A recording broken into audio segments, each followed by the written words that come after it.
Hi guys, this is Rosa Kelly. Today I'm here to talk about books.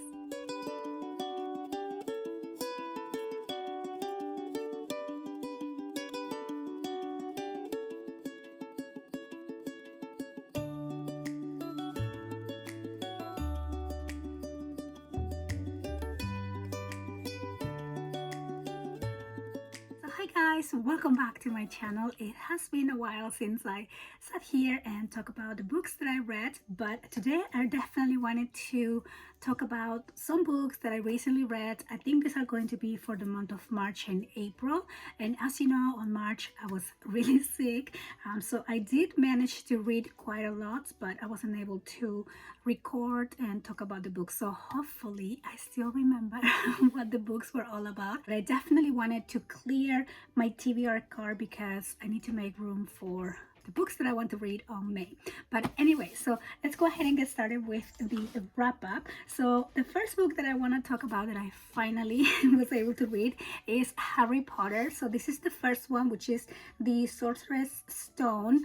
And of course, I enjoy this book so much. I have this Mina Lima edition, which is so beautiful. I love the interactive pages, and of course, we all know the story of Harry Potter. But for me, it was my first time reading it, full of magic and adventure, and I really enjoy it. So I can't wait to get to the next book on the series.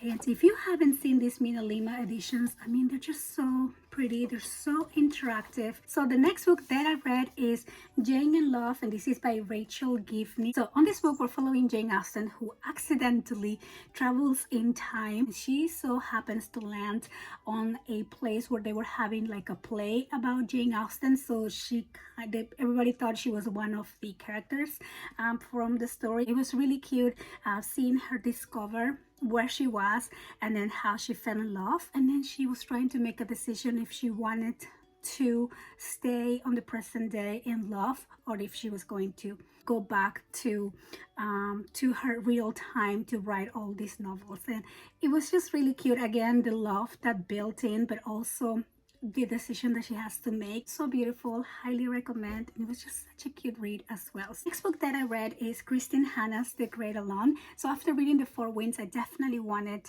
to explore more from Kristin Hanna. I mean, I heard nothing but great things about this book, and it was absolutely amazing. I really love how she described like the way of living in Alaska, but it was kind of sad also to learn about the domestic abuse that was happening on these families. So there's a little bit of trigger warnings, of course, but I think the book has a beautiful message. Another book that I enjoy so much is Cloud Cuckoo Land by Anthony Doerr. I mean, this book, another amazing read.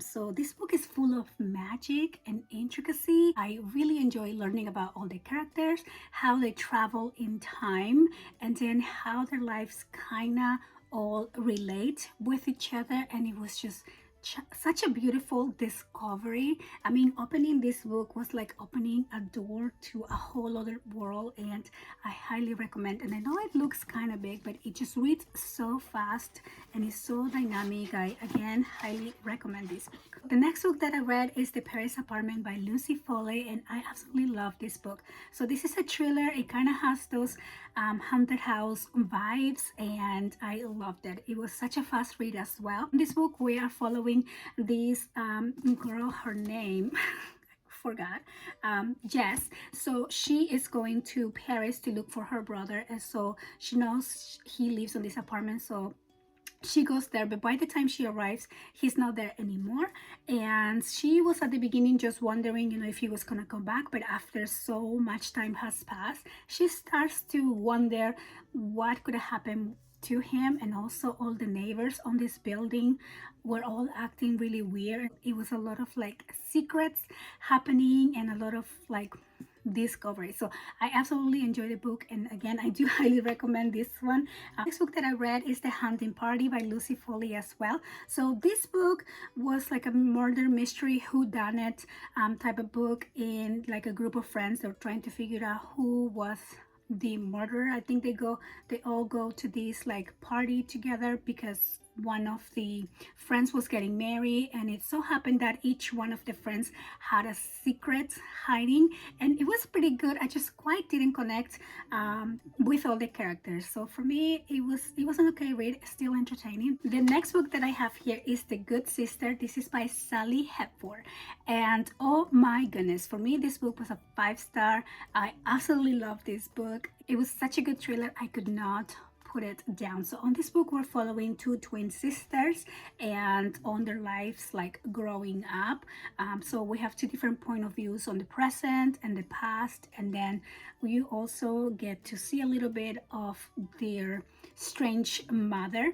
One of the sisters has a disability and the other one is always trying to take care of her and trying to do the best for her. Highly recommend this one. Another book that I really enjoyed is The Wife Upstairs, and this is by Rachel Hawkins. So in this book we're following Jane, and she is a dog walker, but then she always has this ambition of, you know, becoming something more. She falls in love with this guy who seems to be so perfect for her, and her being a dog walker and him being so like rich, of course all the neighbors around would always wonder about, you know, her ways, but she always tried to make everybody love her, and so that's what she was always trying to be, the best person. The guy that she falls in love with has a secret who is the wife hiding upstairs, and once she discovers that, just everything changes. The next book that I read, also by Rachel Hawkins, is Reckless Girls, and I just absolutely love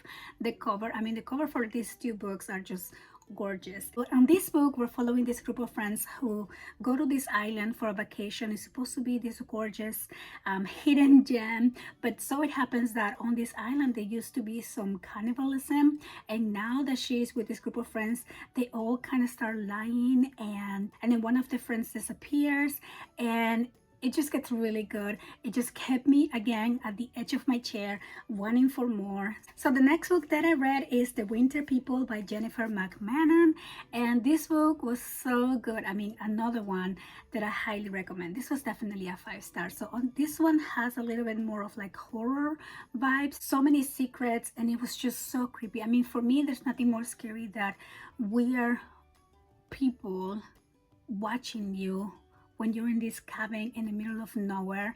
I mean, of course, perfect. Next book that I read is A Flicker in the Dark. This is by Stacy Willingham. On this book we're following this girl who, I think when she was 12, a lot of people started going missing, a lot of her teenage friends, and her father confesses that he had something to do with the disappearance of all the girls. So she never quite, you know, was able to forgive her father. She just decided to move on and live her life. She did have a brother who she always checked in with, but eventually she became like a psychologist, and then some of her teenage clients start disappearing as well, and then there is this whole mystery about trying to find out what happened to the new missing girls if her father is still in prison. So it was so good. I really enjoyed this book. For me it was a 5-star and I highly recommend.